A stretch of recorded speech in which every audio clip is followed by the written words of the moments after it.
Thank you for taking the time to view this tutorial. This session will cover our new Section 811 program and explain how to apply for the available funds. In this session, I will provide an overview of the program, explain how to apply for funds, explain how tax credits are connected with Section 811, and provide some information regarding technical assistance.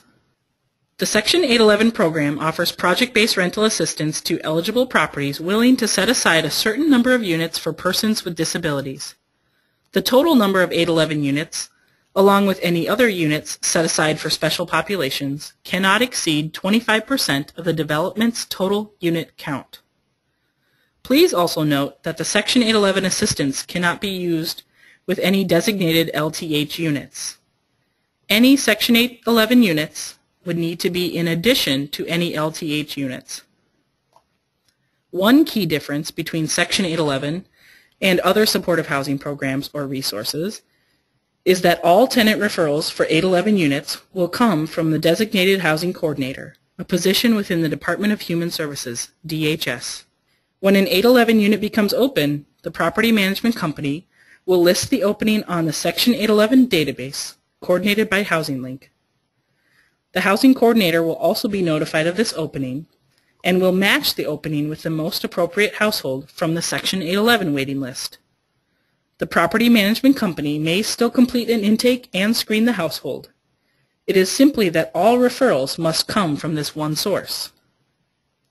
A household is eligible for 811 if it has a person with a disability between the ages of 18 and 61 and is extremely low income, 30% AMI, and is currently participating in the DHS-run Money Follows the Person program, or is long-term homeless and working with a PATH outreach coordinator. As the household moves into an 811 assisted unit, the current caseworkers will help them connect to permanent support services. These services may be provided by the current caseworker, or the household may choose a new and different service provider. The key point to note here is that the person with the disability will get to choose their provider. This is a change from the current LTH supportive housing model, where a service provider is the assigned provider for that development and all households receive services from that provider. Selected owners will enter into a 20-year rental assistance contract, RAC, with a 30-year use agreement. Section 811 unit rents will be restricted to 50% AMI. Ideal developments for Section 811 will be located in regional or hub cities or counties and will have a management company that is experienced with TRACS and EIV. Please refer to the Section 811 program guide, which is available on our website, for more details about the program. If you are interested in applying for Section 811 project-based rental assistance, we ask that you, 1, complete the Section 811 narrative section of the application narrative. This is a set of 12 questions that will help us assess and select the most suitable properties for this resource. And 2, on the workbook, you will need to indicate that you are applying for Section 811 rental assistance. On the Instructions tab, on the Rental Assistance Request section at the bottom of the page, select Section 811 Project-Based Rental Assistance, 811 PRA.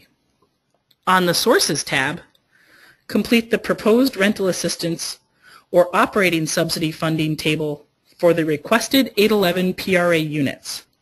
The instructions for completing this table are detailed on the application checklist. For tax credit applications, developers may consider taking the special population points under the Household Targeting section. You will need to get a letter from the county stating that the services are available for the special population. If the county has any questions about the Section 811 program, they can contact one of our staff for more information. If we determine that the Section 811 PRA units are not feasible for the development, the application will not receive the special population points, and you will not be held to the requirement. If awarded the Section 811 project-based assistance, the special populations restriction will be recorded in the legal documents. Please do note, however, that we will provide release valve language similar to what we do for LTH unit restrictions. Owners will be released from the requirement if the necessary funding to serve these populations is no longer available due to reasons beyond their control. We are excited about the Section 811 program, as it is a new resource that we hope will help us advance the efforts under both the state's plan to prevent and end homelessness as well as Minnesota's Olmstead Plan. Precisely because this is new, not only for us, but for HUD as well, please feel free to contact us with any questions you may have. We would be happy to provide further technical assistance. I encourage you to review the Section 811 program guide located on our website, and again, contact us with any questions you may have.